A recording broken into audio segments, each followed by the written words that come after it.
kawan. Okey, saya bernama Muhammad Azim Hussain, bernama metrik 826860. Pada hari ini saya akan membentangkan mengenai model behavior, iaitu salah satu bab atau tajuk yang terdapat dalam group counselling ataupun counselling kelompok.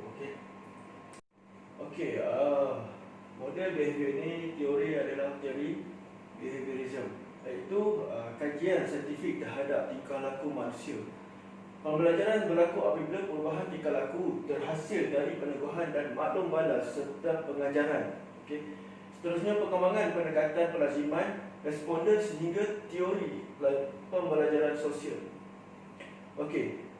Di sini dalam model ini terdapat beberapa tokoh yang mengkaji model behavior itu, iaitu 4 tokoh yang disebut, iaitu daripada pelaziman klasik, iaitu Ivan Pavlov, Watson, dan daripada pelajaran operan adalah Thorndike dan Skinner.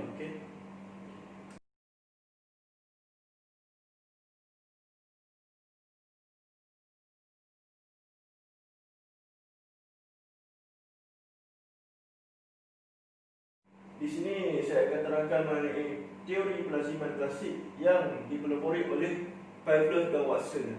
3 rangsangan yang dikatakan oleh Watson, iaitu rangsangan natural, rangsangan semula jadi, iaitu rangsangan semula jadi, dan rangsangan terlasi. Dalam proses-proses pelaziman klasik ini terdapat 5 proses, iaitu proses penghapusan, diskriminasi, penguasaan, pemulihan spontan, dan akhir sekali adalah generalisasi. Saya terangkan satu persatu. Proses pelaziman klasik penghapusan.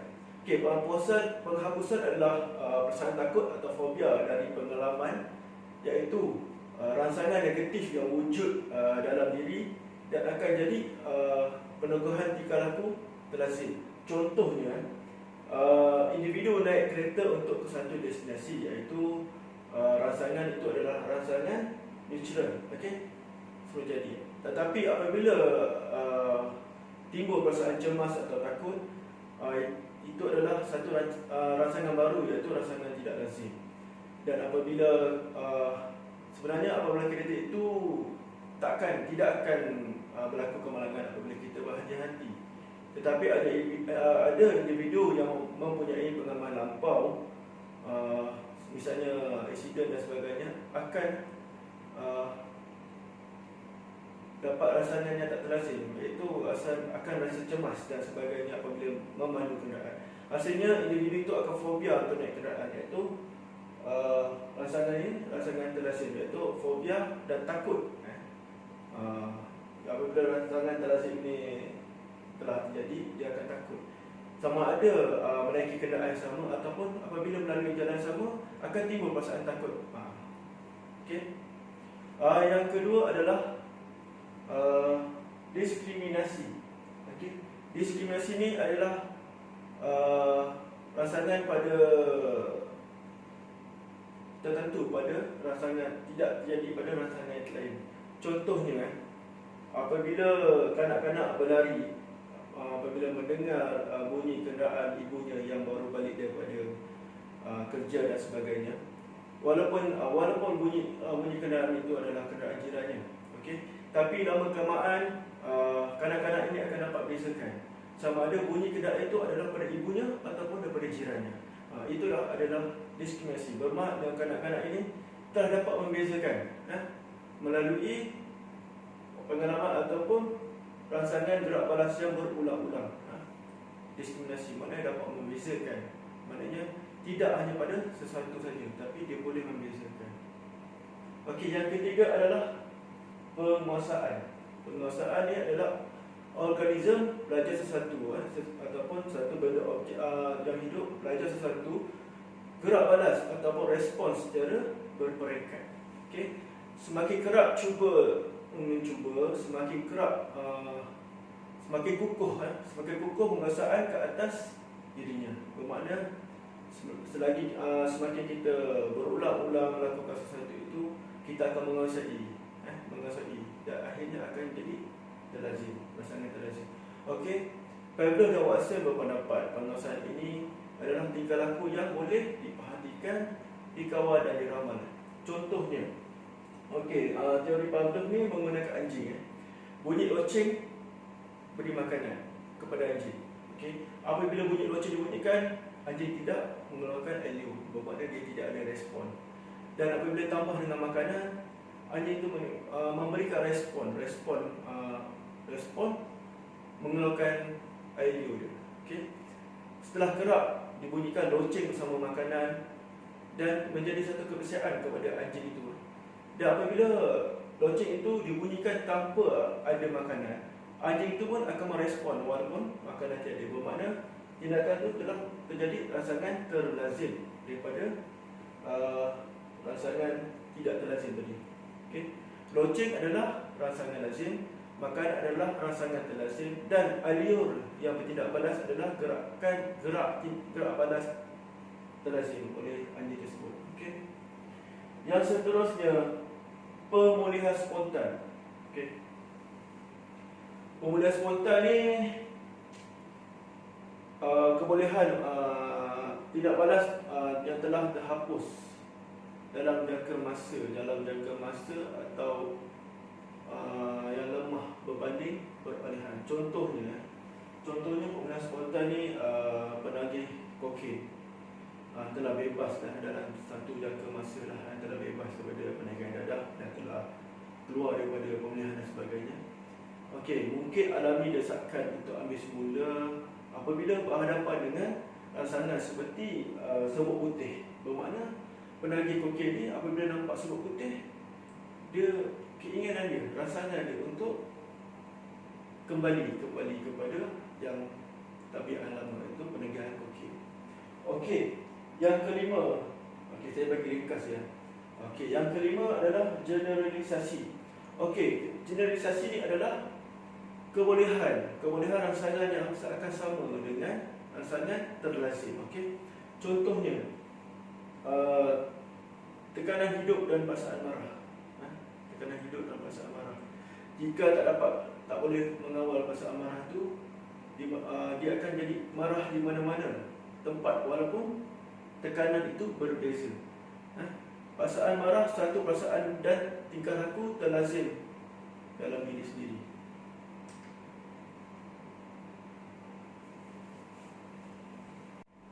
Yang seterusnya kita akan berbincang atau mengeluarkan teori pelaziman operan.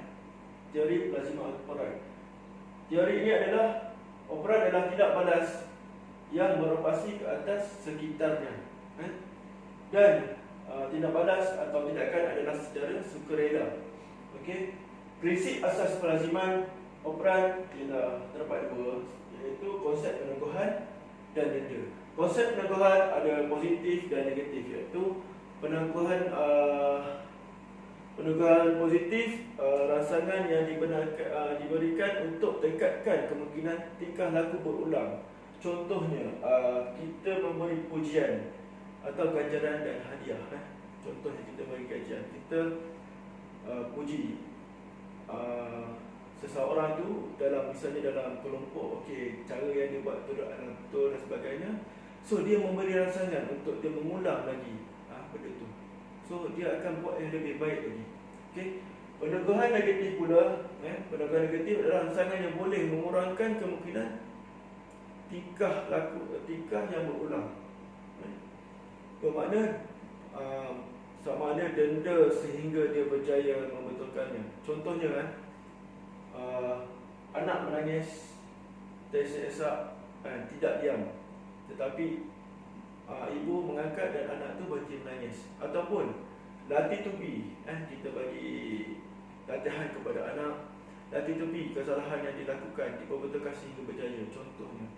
Contohnya anak salah eja nama sendiri, tapi kita bagi dia ulang sehingga 10 kali sehingga dia boleh, dan akhirnya dia boleh berjaya untuk menulis namanya sendiri. Yang kedua adalah denda, iaitu apa jua rangsangan yang menyebabkan kebarangkalian sesuatu gerak berat atau tingkah laku itu terhasil, berkurangan atau terhapus. Contohnya,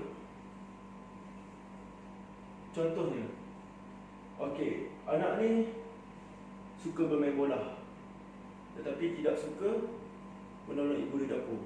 Okey, tetapi ibu melarang dia bermain bola, sehingga dia menolong ibu di dapur. Bermakna menghentikan keseronokan, menghentikan itu sebagai dia lah, menghentikan keseronokan anak itu untuk bermain bola. Bila nak main bola, kena tolong ibu di dapur. So dia akan menjadi satu keadaan yang terlazim. Faham? Okey, kita kembali kepada teknik pembentukan Skinner, iaitu salah seorang daripada pengasas teori pelaziman operan. Okey, teknik adalah terlibat dengan peneguhan organisma setiap kali bertindak balas ke atas arah yang diinginkan, sehinggalah kita menguasai atau gerak balas berkenaan tidak lagi memberikan peneguhan kepada tindak balas tersebut. Okey, prosedur pembentukan boleh digunakan untuk kawal tingkah laku manusia. Okey, contohnya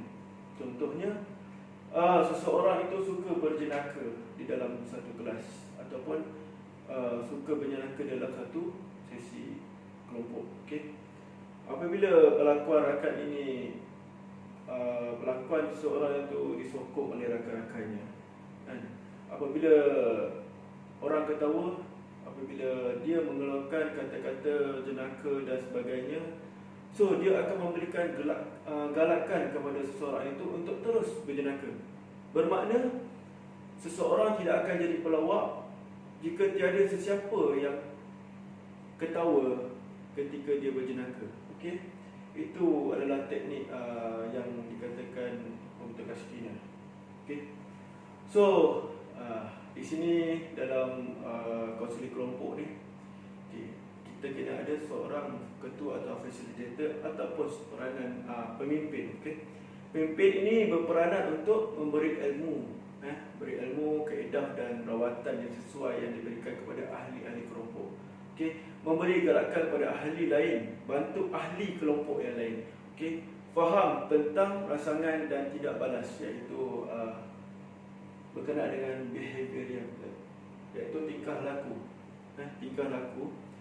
Dan seorang pemimpin ini hendaklah aktif mengarahkan atau memberi sokongan dan mengaplikasikan kemahiran dan prinsip tingkah laku bagi selesaikan masalah ahli kelompok yang kita jalankan. Sebagai fasilitator atau ketua, membantu ahli kelompok berlatih kemahiran sosial, mana kemahiran untuk bercakap yang dapat digunakan dalam hidup ataupun kehidupan ahli kelompok lah. Peranan kelompok tingkah laku adalah untuk memerhati dan menilai tingkah laku ahli-ahli yang lain selepas sesi kelompok dan mewujudkan suasana yang positif, galakan untuk berubah. Peka pada kesan tingkah laku, sikap dan nilai pada ahli. Okey, kesimpulannya, ahli kelompok timbul kesedaran pada tingkah laku maladaptif yang perlu diubah dan bekalkan cara bagi laksana perubahan. Bina kemahiran atau guna kaedah yang berasaskan tindakan dan tingkah laku bagi selesaikan masalah. Guna sumber kelompok bagi galakkan perubahan segera dalam ahli kelompok. So sampai sini saja pembentangan saya pada hari ini. Pembentangan saya simple dan tidak dalam sebagai asas saja, sebagai teori tingkah laku. Dan jika ada sebarang soalan dan sebarang pertanyaan, bolehlah bertanya di dalam WhatsApp. Saya akan cuba menjawab sebanyak mana yang saya mampu. Kalau tidak mampu saya jawab, itulah kekurangan dan apa yang saya terangkan ni semua, apa yang saya terangkan adalah, misalnya ada kekurangan adalah kelemahan daripada diri saya sendiri. Okey. Sekian, terima kasih.